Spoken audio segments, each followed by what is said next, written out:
सोरबां सुबुं जों जायनो बिमुं होबाय बर' थुनलाइ आफादा मुंख्लं जायनो जों बिमुं होबाय बर' थुनलाइ आफादा बिथाङानो जाबाय बिहुराम बर'।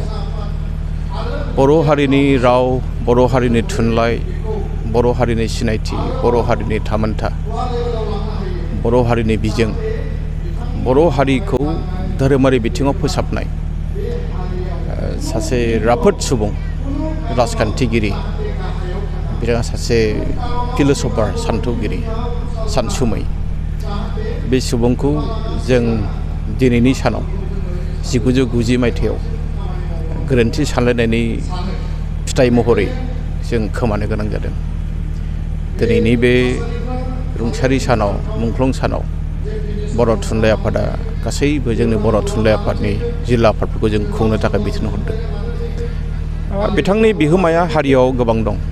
बे बिथांनि बिहोमाखौ जों बावनो हाया।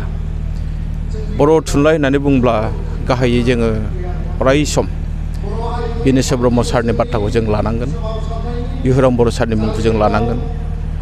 दिनै बिथांमोनहा हारिनि थाखाय, गावनि राव थुनलाइनि थाखाय जों दिनै बिथांखौ खोमानो गोनां जादों।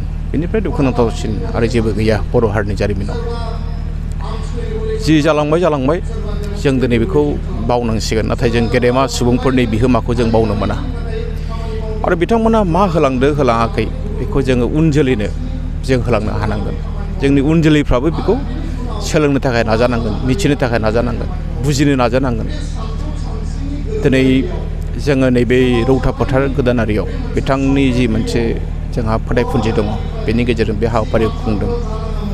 आरो बेवहाय जों दिनै थारैनो गोजोननाय मोन्दों जे जोंनि बिटिआरनि लेङाइ गाहाय गबिन्द चन्द्र बसुमतारी सार बिथाङा फैदों। दुलाराय बर' फरायसा आफादनि मानिजाथाव आफादगिरि दिपेन बर' बिथाङा फैदों। जोंनि निलुत सरगयारि, डक्टर निलुत सरगयारि बिथाङाबो फैदों। आरो बिथांमोननि बाहागो लानायनि गेजेरजों हाबाफारिया जोबोद मोजाङैनो जादों। दा बाथ्राया जाहैबाय मा, जे जोङो मुंख्लं बिहुराम बर' सारा हारिनोथ' गोबां होबाय। जों दिनै बिथांनो मा होनो हादों? दिनै जोङो बेवहाय बिटिआरनि गाहाय प्रमद बर' सारखौ लिंहरदोंमोन। बिथाङा गोबां बेस्थ'नि थाखाय सफैनो हायाखिसै। नाथाय जों दिनै नुदों बे जोंनि बे फोथायफुनजियाव, नैबे जेनोखि जोंहा रौता फोथार गोदानारियाव बिथांनि जि मोनसे प्रजेक्ट दङ, बेवहाय बिथांखि दङ, बेवहाय गोबां मावनांगौ थाहैबाय।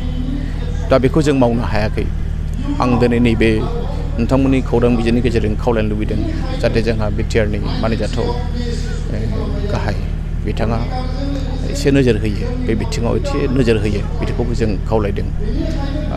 बिनि अनगायैबो जोंहा बेवहाय मिरौ जिरौ मोनसे जोंहा फोथायफुनजि दङ। बेवहाय जोङो 5 लाख रां दोननो हादों।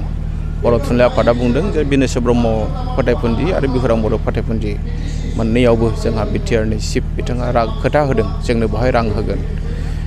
थिग जेरैहाय बिनेश्वर ब्रह्म सारनि जेरावनाखि फबनाय थावनि, बेवहाय बिटिआरनिफ्राय रां अनसुंथाइ होनो खोथा होदों। जों दिनै खावलायगोन बिहुराम बर' सारनि नैबे जि मोनसे मोजां प्रजेक्ट दङ, बिथांखि दङ, बे थावनियाव बिथाङा बेखौ नोजोर होगोन, बेखौ जों खावलायदों।